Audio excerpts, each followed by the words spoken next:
Assalamualaikum warahmatullahi wabarakatuh. Pembelajaran PPKN kali ini adalah tentang nilai-nilai Pancasila dalam kerangka praktik penyelenggaraan pemerintahan negara. Sebelum kita pahami tentang penyelenggaraan pemerintahan, perlu kita pahami dulu dasarnya, yaitu tentang hakikat negara, kedaulatan negara, dan pembagian kekuasaan. Kata negara itu tidak asing bagi telinga kita karena kita juga tinggal di sebuah negara. Membahas tentang unsur negara, pasti kita ingat tentang Indonesia. Indonesia dulu dijajah oleh Belanda dan juga Jepang. Nah, waktu itu kita masih belum bisa disebut sebagai negara. Kenapa? Karena kita masih belum memenuhi 4 unsur negara tersebut. Kita hanya memiliki rakyat dan juga wilayah. Untuk pemerintahan yang berdaulat itu masih belum, karena waktu itu wilayah kita dan rakyat kita masih dikuasai oleh penjajah, apalagi diakui oleh negara lain, pasti juga belum. Mari kita mengenang masa lalu tentang golongan muda yang mendesak golongan tua untuk segera memproklamasikan kemerdekaan, sehingga waktu itu kita mampu memproklamasikan kemerdekaan pada tanggal 17 Agustus 1945. Nah, setelah itu kita mampu membentuk sebuah pemerintahan yang bisa mengatur rakyat dan wilayah kita. Dengan demikian, kita setidaknya bisa disebut sebagai sebuah negara. Tidak cukup itu saja, tapi kita juga membutuhkan pengakuan dari negara lain. Ingatkah kalian tentang de facto sama de jure? De facto, secara fakta atau kenyataannya bahwa Indonesia itu merdeka tanggal 17 Agustus 1945. Namun secara de jure atau secara hukum internasional itu sudah berbeda lagi. De jure itu merupakan pengakuan secara hukum bahwa Indonesia itu merdeka pada tanggal 22 Maret tahun 1946. Siapa yang mengakui itu? Yaitu negara Mesir. Jadi kita baru bisa diakui oleh negara lain adalah selang 1 tahun kemudian. Dari situlah kita baru bisa mampu kerjasama dan mengadakan diplomasi dengan negara Mesir. Setelah itu baru disusul oleh negara-negara yang lain.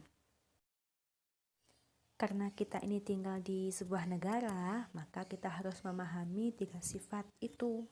Yang pertama adalah memaksa, bahwa peraturan perundang-undangan itu perlu kita taati dan kita laksanakan dengan sebaik mungkin. Yang kedua adalah monopoli. Monopoli itu kan menetapkan tujuan bersama masyarakat. Maksudnya adalah jika ada sebuah aliran kepercayaan yang dilarang ada atau disebarluaskan karena dianggap sebagai bertentangan tentang tujuan masyarakat. Yang ketiga adalah mencakup semua. Maksudnya apa sih? Yaitu peraturan perundang-undangan itu harus ditaati oleh semua masyarakat tanpa terkecuali. Kita lanjutkan mengenai kedaulatan negara.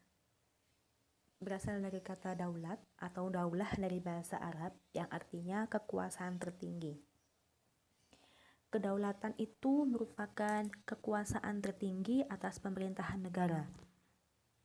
Karena kan memang kita tinggal di sebuah negara, kita perlu mematuhi segala aturan yang ada di negara tersebut. Kedaulatan itu dibedakan menjadi 2, ada kedaulatan ke dalam dan kedaulatan keluar. Maksudnya apa sih? Maksudnya adalah kedaulatan ke dalam, yaitu kita berhak mengurus tentang rumah tangga kita sendiri di negara Indonesia. Contohnya, kita mempunyai hak untuk mengatur tentang pajak, membahas atau melaksanakan tentang pemilu atau sarana dan prasarana di Indonesia. Yang kedua adalah kedaulatan keluar. Apa itu maksudnya? Yaitu kekuasaan kita melaksanakan kerjasama dengan negara yang lain. Contohnya adanya kerjasama bilateral atau multilateral dengan negara yang lain. Indonesia dengan Malaysia, dengan Singapura, dengan negara-negara yang lain.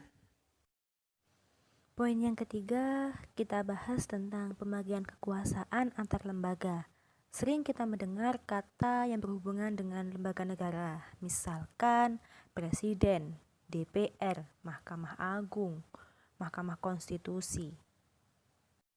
Hal itulah yang membuat kita ini bertanya-tanya, sebenarnya kekuasaan apa yang membedakan lembaga negara itu? Dan apa sih bahasan yang akan dibahas oleh masing-masing lembaga negara kita dalam membahas pemerintahan Indonesia? Sebuah negara itu harus memiliki tata pemerintahan yang baik atau disebut sebagai good government agar tercipta hubungan yang harmonis.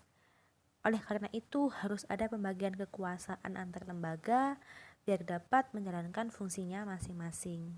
Sebelum kita bahas tentang pembagian kekuasaan di Indonesia, perlu kita ketahui pembagian kekuasaan menurut John Locke dan Montesquieu. Dua tokoh ini yang paling viral ketika kita bahas tentang pembagian kekuasaan. Ketika kalian amati pembagian kekuasaan menurut John Locke sama Montesquieu, memang tidak ada perbedaan yang signifikan. Yang berbeda adalah dalam tokoh John Locke itu ada federatif, tapi Montesquieu itu adalah yudikatif. Kalau John Locke dikenal sebagai tokoh pertama kali yang mencetuskan pembagian kekuasaan.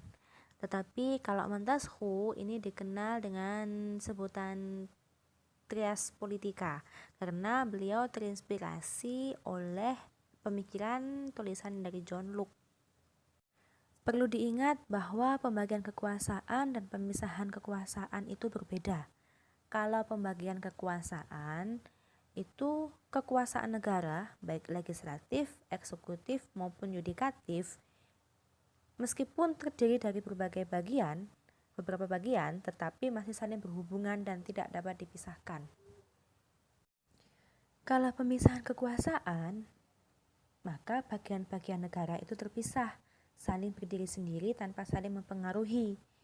Jadi, eksekutif, legislatif, sama yudikatif itu berjalan sendiri-sendiri. Oke, sampai di sini materi kita. Kalau ada yang ditanyakan, silakan disampaikan. Jangan lupa budayakan untuk membaca ya. Untuk pertemuan berikutnya, silakan kalian pahami dan kalian baca tentang pembagian kekuasaan di Indonesia itu seperti apa.